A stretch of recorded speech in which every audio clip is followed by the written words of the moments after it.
오늘의 10분 말씀. 잠언 29장 15절부터 27절입니다. 27절 한 절 읽도록 하겠습니다. 불의한 자는 의인에게 미움을 받고 바르게 행하는 자는 악인에게 미움을 받느니라. 잠언 25장서부터 새로운 제목의 잠언으로 시작을 했습니다. 그 제목은 솔로몬의 잠언이요 유다왕 히스기야의 신하들이 편집한 것이다 라는 제목이었습니다. 그리고 오늘 29장을 마지막으로 잠언 전체를 7가지 제목으로 나눴을 때 5번째 잠언을 마무리하고 있습니다.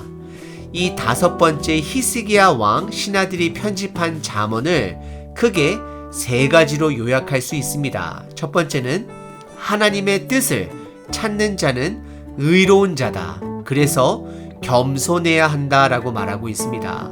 그리고 두 번째는 남을 배려하는 삶을 살아야 한다. 그래서 우리 언행에 절제가 있어야 한다라고 강조했습니다. 그리고 마지막 3번째는 악인을 심판하시는 하나님의 주권을 신뢰해야 한다. 그래서 지금이라도 하나님께로 돌아와야 한다라고 강조하고 있습니다. 오늘 잠언 29장 후반부에서는 2가지 주제를 가지고 있습니다. 첫 번째는 훈육의 중요성, 두 번째는 하나님과의 관계를 다루고 있습니다. 자녀를 훈육할 수 있는 시기는 제한적입니다. 이미 자녀를 대학에 떠나보낸 부모라면 동감하실 것입니다. 그리고 자녀를 훈육할 수 있는 힘은 부모의 능력이 아니라 하나님을 의지함에서 나옵니다. 내가 하나님을 경외하고 의지할 때 그 지혜가 나에게 주어지는 것입니다.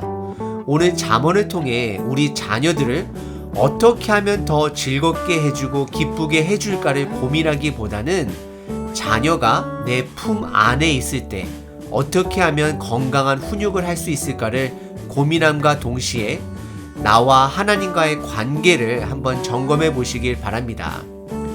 우선 먼저 15절과 16절은 시작하는 절로서 훈육과 하나님과의 관계의 중요성을 말하고 있습니다.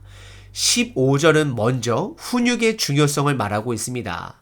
잠언은 부모가 자식에게 채찍과 꾸지람을 줄 때 지혜를 준다라고 말합니다. 하지만 반대로 자녀들이 임의대로 행하게 버려둔 자식은 어미를 욕되게 한다라고 말합니다. 이것은 자식을 실질적으로 체벌을 가라는 목적이 아니라 훈육의 절대성을 강조하고 있는 것입니다. 훈육이 없는 자녀는 결국 부모의 마음을 아프게 할 것입니다. 그리고 16절은 악인이 많아지면 죄도 많아지고 의인은 그들의 망함을 보게 된다 말합니다. 하나님과 관계를 떠나 사는 자들은 악해짐과 심판이 있을 것을 잠언은 말하고 있습니다.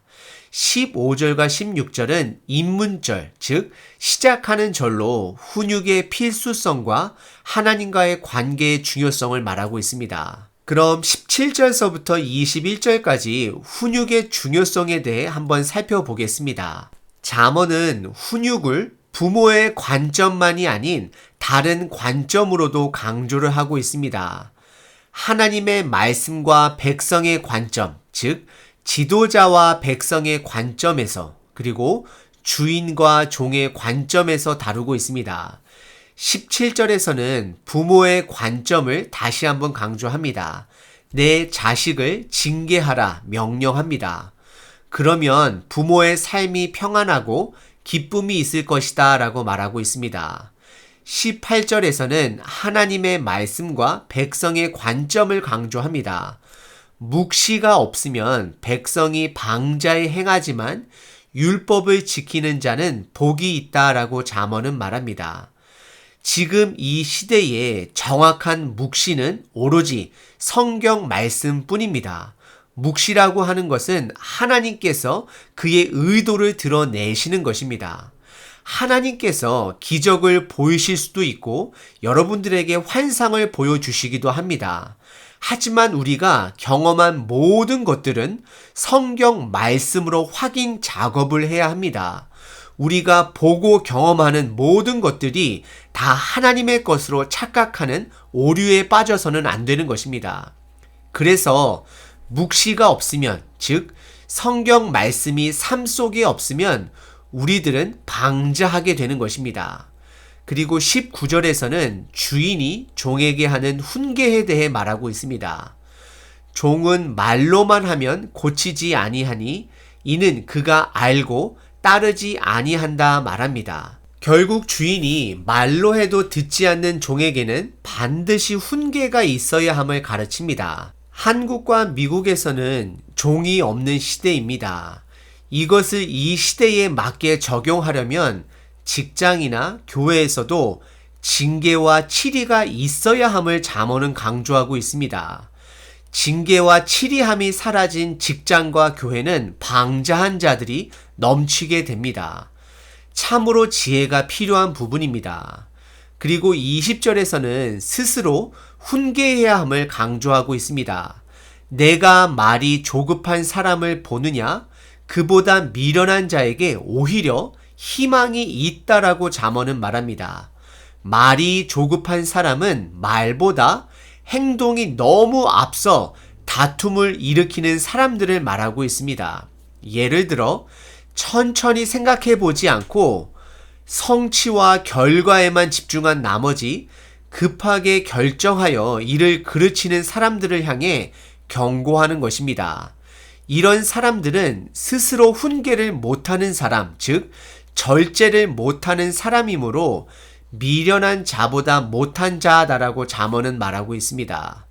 그리고 21절에서는 다시 한번 주인과 종의 관계를 강조하며 종을 어렸을 때부터 곱게 양육하면 그가 나중에는 자식인 채 한다라고 말을 합니다.